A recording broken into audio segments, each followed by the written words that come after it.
Hace 3 días, la Organización Panamericana de la Salud emitió una alerta que, si uno solo lee el titular, parece sacada de un archivo médico de 1890. Totalmente. Fíjate que uno automáticamente piensa en fotografía sepia o en esos barcos de vapor en cuarentena, ¿no? Exacto. O en las zanjas llenas de lodo durante la construcción del Canal de Panamá. Pero el documento tiene fecha del 13 de marzo de 2026. Hace nada. Y el mapa satelital está parpadeando en rojo hoy, que es 16 de marzo. O sea, estamos hablando de una enfermedad para la cual tenemos una vacuna que es, pues, extraordinariamente efectiva desde hace décadas. Si la cepa 17D. Ajá, y sin embargo la letalidad actual está superando el 40%. O sea, 4 de cada 10 personas que desarrollan la fase grave de esta infección están perdiendo la vida. Yo como analista estoy, la verdad, muy sorprendido. Es un golpe de realidad brutal frente a esa falsa sensación de seguridad que tenemos últimamente. Porque tendemos a creer, como sociedad, que la medicina moderna y el asfalto de las ciudades son un escudo impenetrable contra la biología. Claro, como si estuviéramos en una burbuja. Exactamente. Pero este documento nos demuestra que la interacción humana con los ecosistemas salvajes tiene consecuencias, consecuencias inmediatas y fatales. Y los datos empíricos que presenta esta alerta no son para tomárselos a la ligera. Exigen una revisión total de nuestras estrategias de salud pública. Bueno, vamos a desempacar esto porque nuestra misión en este análisis a fondo es desglosar exactamente qué está pasando con la fiebre amarilla en la región de las Américas. Si la modernidad supuestamente nos protege, ¿cómo es posible que un virus histórico haya multiplicado sus casos de forma tan violenta en el último año? Es la gran pregunta que debemos responder para quienes nos escuchan hoy.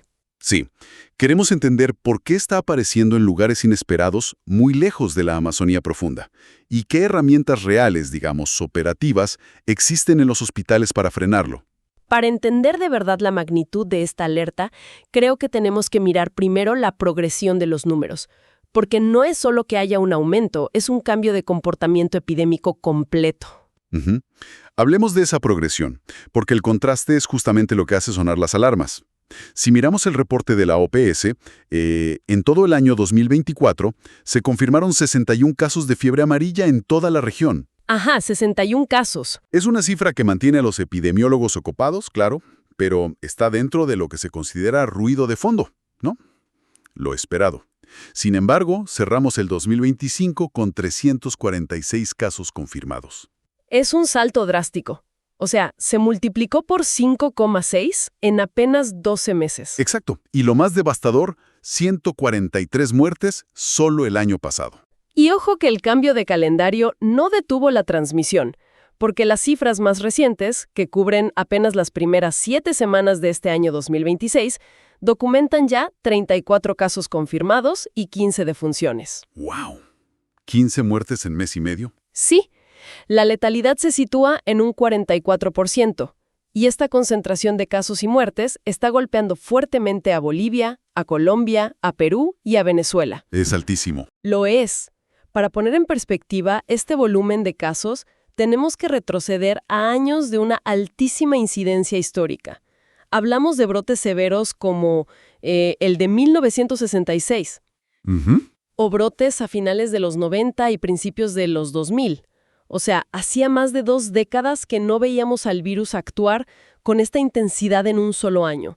Yo estoy segura de que esto encendió todas las alertas en las oficinas regionales. Seguro. Pero al leer el documento, fíjate que lo que más intriga no es solo la cantidad de casos, sino la geografía. Yo me imaginaba un mapa de Sudamérica de noche, y si encendemos luces rojas donde tradicionalmente golpeaba la fiebre amarilla, veríamos iluminada toda la cuenca amazónica. Claro, la selva profunda. Ajá. El problema es que ahora están apareciendo luces rojas en zonas que antes estaban completamente a oscuras. Es como un derrame de tinta que empieza a manchar zonas blancas en el mapa. Esa es una excelente forma de visualizarlo. O sea, en Colombia, el virus llegó al bosque de Galilea. En Brasil, afectó a 29 municipios del estado de Sao Paulo, que es una potencia industrial y poblacional tremenda. Y en Venezuela, brotó en 22 parroquias que el propio sistema de salud ni siquiera clasificaba como áreas de riesgo. Entonces, la pregunta obligada es, si el hábitat tradicional del virus era uno, ¿Qué está empujando esta tinta hacia nuevos territorios montañosos y bordes urbanos? Esa es la pregunta central de toda esta crisis. Y la respuesta no es que el virus haya mutado para viajar más lejos. No. Es que nosotros hemos cambiado el tablero de juego. Esto se explica enteramente a través de la ecología y la economía. A ver, explícanos esa conexión. Pues mira, la fiebre amarilla tiene un ciclo principal que llamamos ciclo selvático. Imagina las copas de los árboles en las selvas tropicales densas. Allá arriba, en el dosel, viven especies de mosquitos forestales, como los del género Haemagogus o sabetes. Los que viven allá en lo alto. Exacto. Estos mosquitos pican a varias especies de primates no humanos, a los monos, y les transmiten el virus. Ese es el circuito natural, digamos, el circuito cerrado de la enfermedad, allá arriba. O sea, en ese escenario, los humanos no pintamos absolutamente nada. El virus ni siquiera nos está buscando a nosotros. Cero. Somos un huésped accidental, lo que en epidemiología se llama un evento de desbordamiento o el famoso spillover. El contagio humano ocurre exclusivamente en los bordes ecológicos. En las fronteras entre la ciudad y el bosque, digamos. Sí, piensa en el bosque de Galilea que mencionaste antes. No es que el mosquito haya decidido hacer las maletas y migrar a la ciudad. Es que la frontera de la actividad humana está penetrando profundamente en áreas de altísima biodiversidad. Claro, empujada por la deforestación, la minería ilegal o la tala de árboles. Exactamente.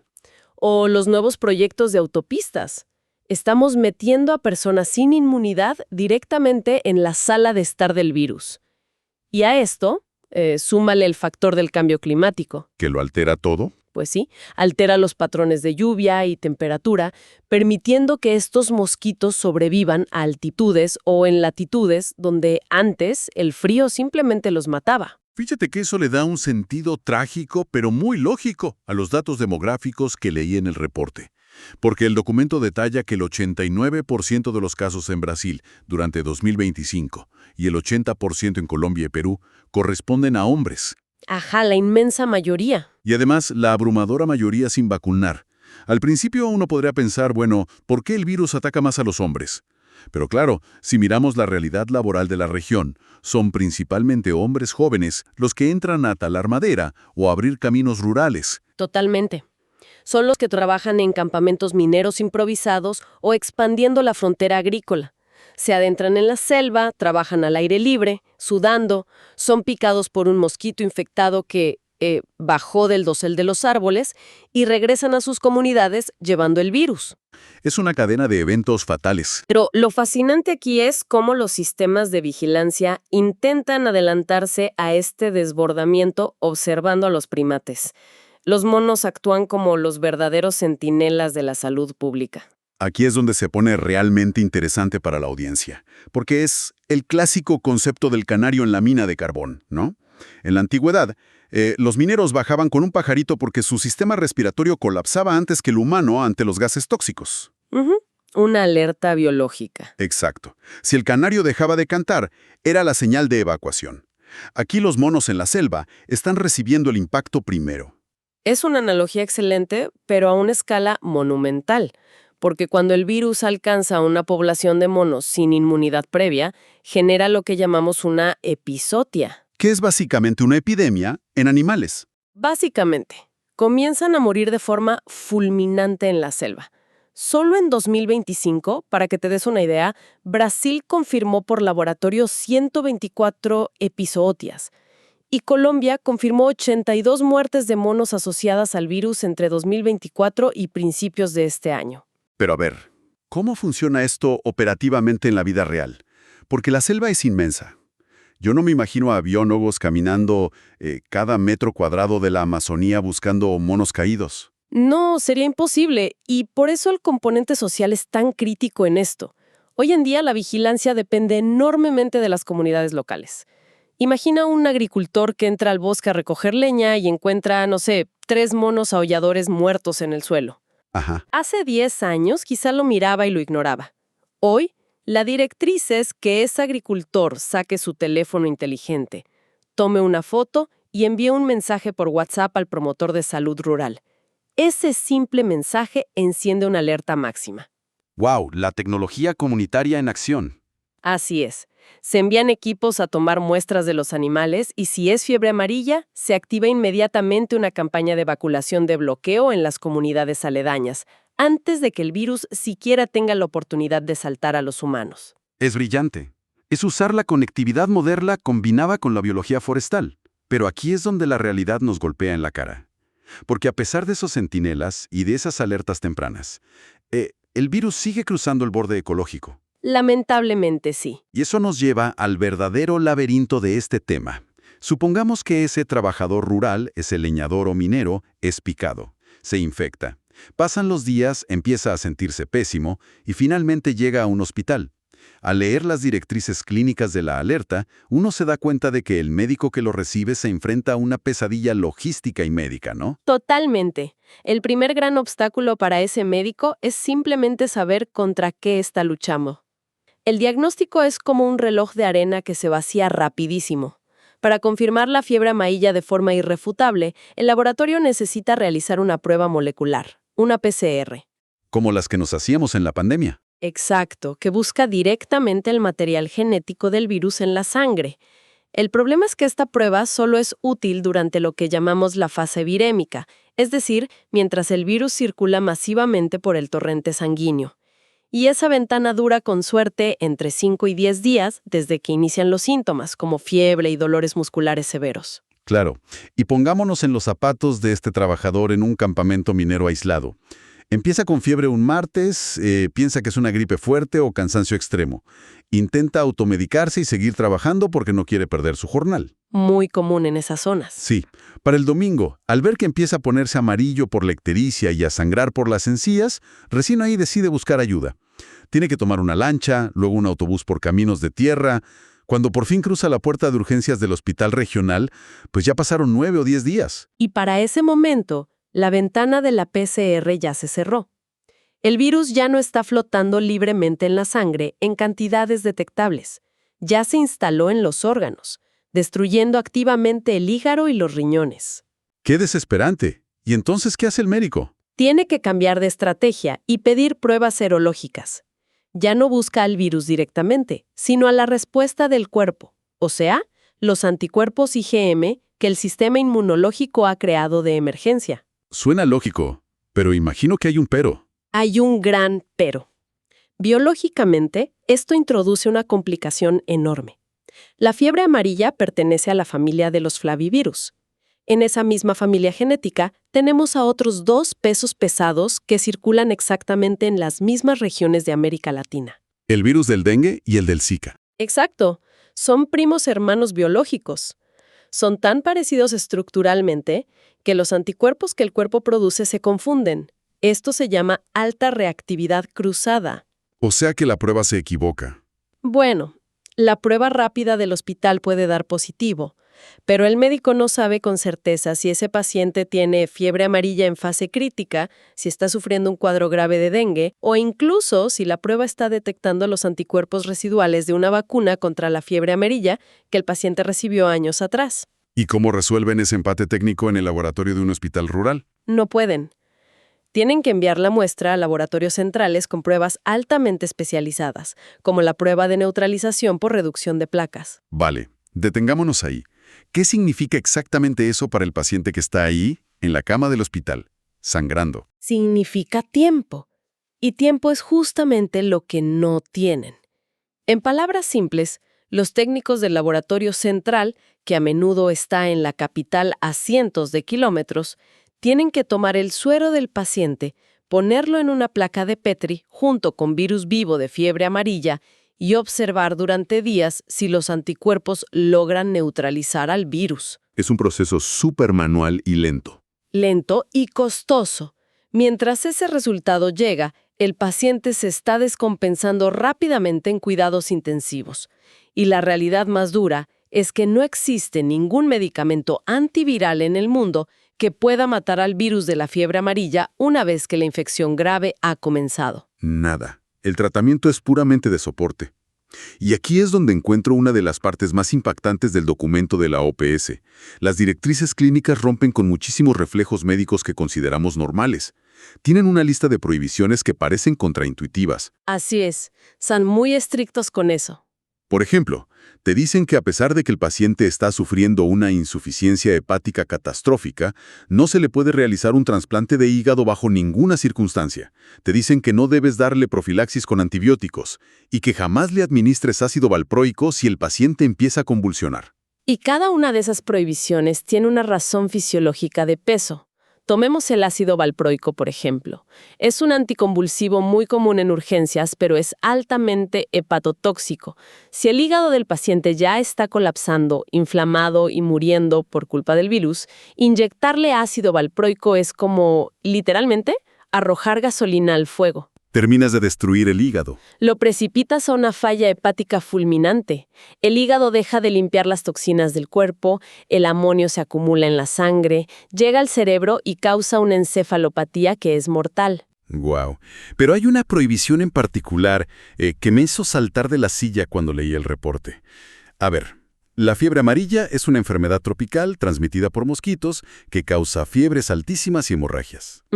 Espera.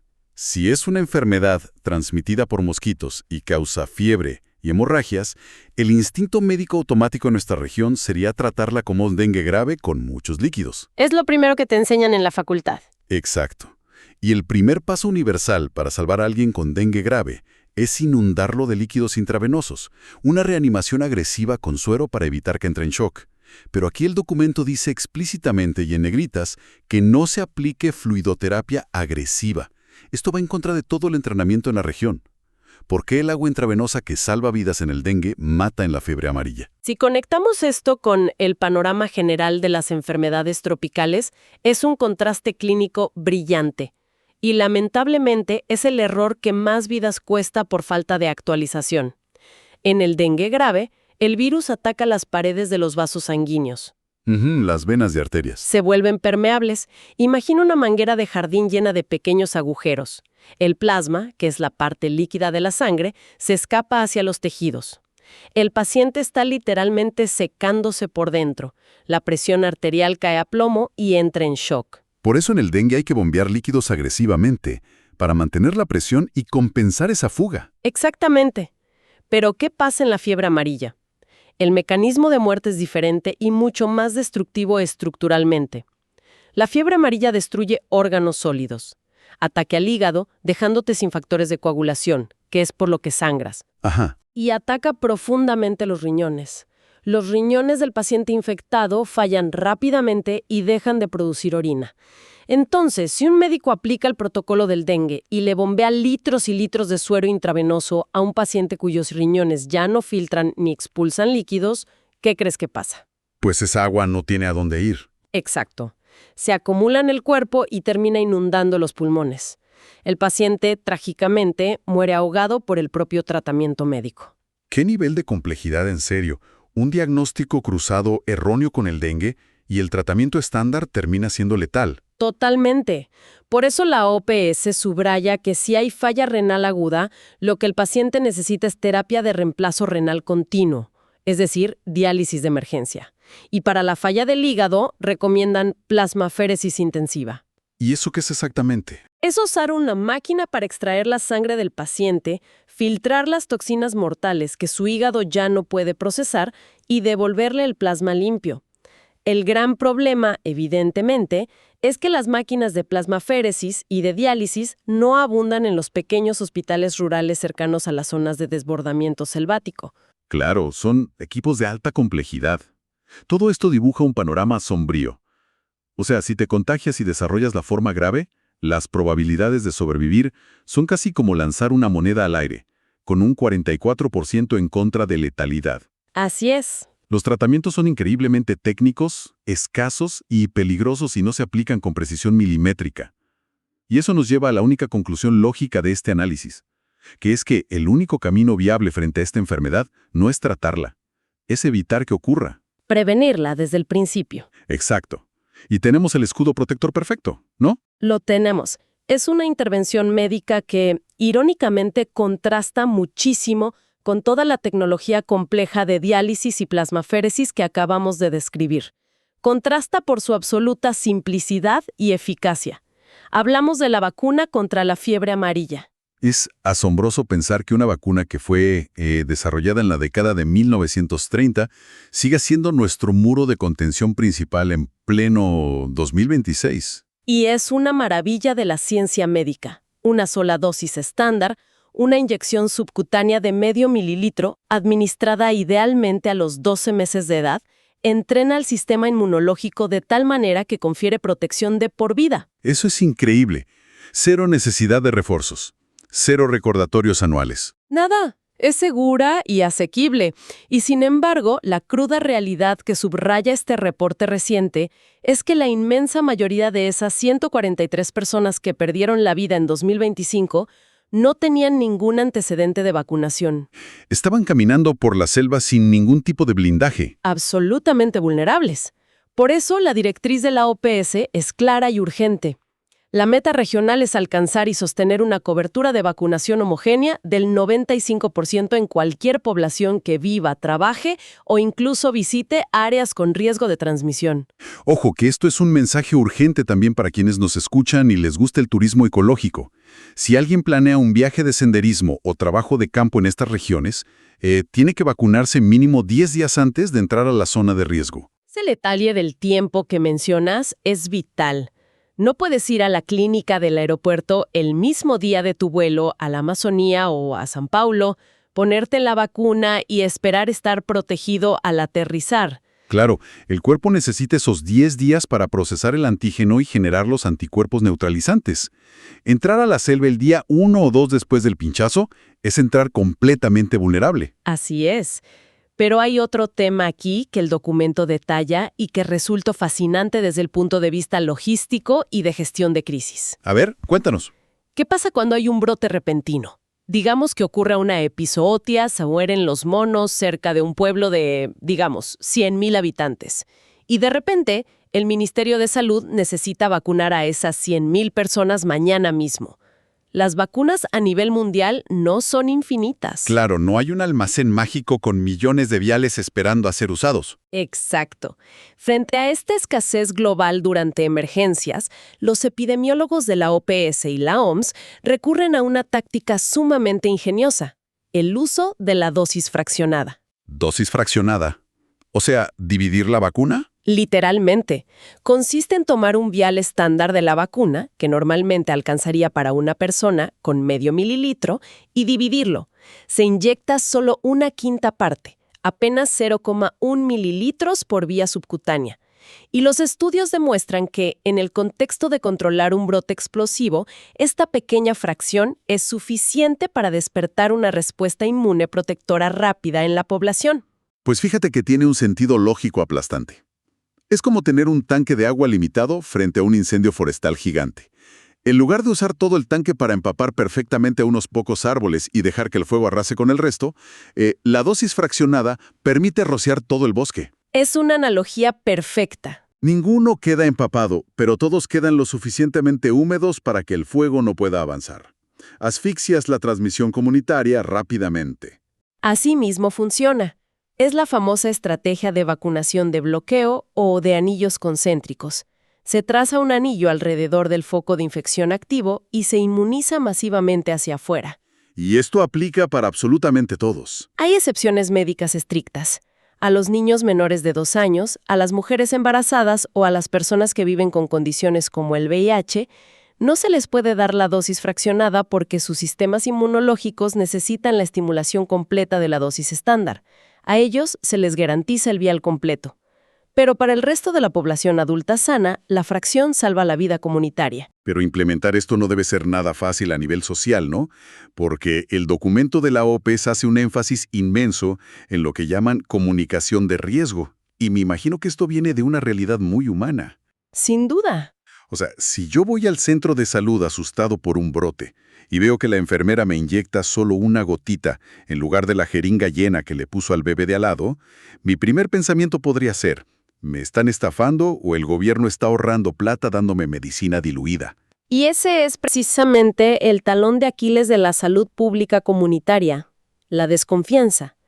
Si las autoridades no explican con total transparencia y empatía por qué se está usando una dosis menor, El rumor se esparce muchísimo más rápido que el propio virus. La gente deja de ir a vacunarse. Se negarían justo en el momento en que más necesitan la protección.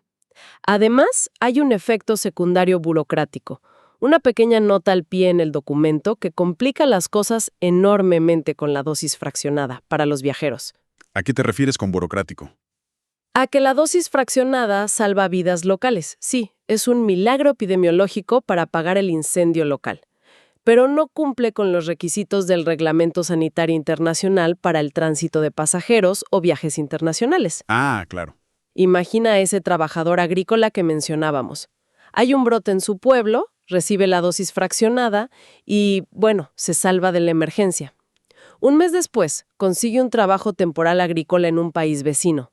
Toma un autobús, llega a la frontera y el agente de migración le pide su certificado internacional de vacunación amarilla. El famoso cartón amarillo. Ese mero.